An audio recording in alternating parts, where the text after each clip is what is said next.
nagsige na kung magkadugay kay mura betag magkalaw mo atong knowledge about kanang business. So nag-search mo ko dira sa Cebu kanaging mga pages, mga page sa Cebu online. So akong mga post sa kanang akong account kay i-share na ko dito nga kanang group or sa kanang nga page kay para daghan pang makakita ka.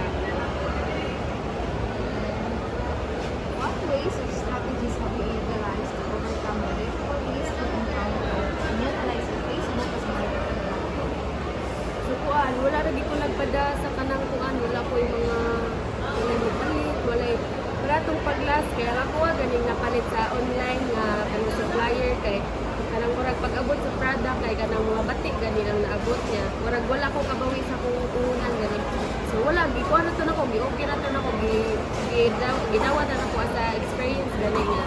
Yan ako lagi mga batik nga mga business. Nasa yung Have you sought assistance, guidance, or advice from others in addressing the challenges you encounter in Facebook? If so, how did you help?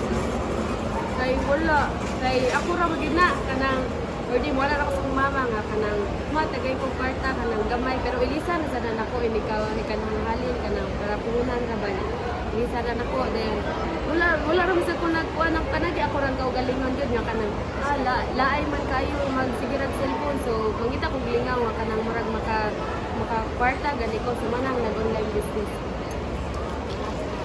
Can you report or describe the particular challenges you from the face while using Facebook for marketing and explain the coping strategies you employ, gaining a positive outcome in Facebook marketing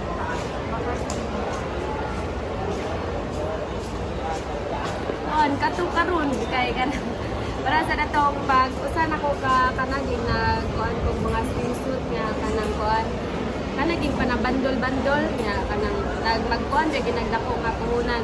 So kato nga pa time kay pagbaligyan ako sa mga product kay igor ako nakabawi sa puhunan. So ang katong nangahabilin nga product kay kanang limonot ako finansya nya wala pa man sila nahalin. So muna karon kay gisige pag ako sila post niya.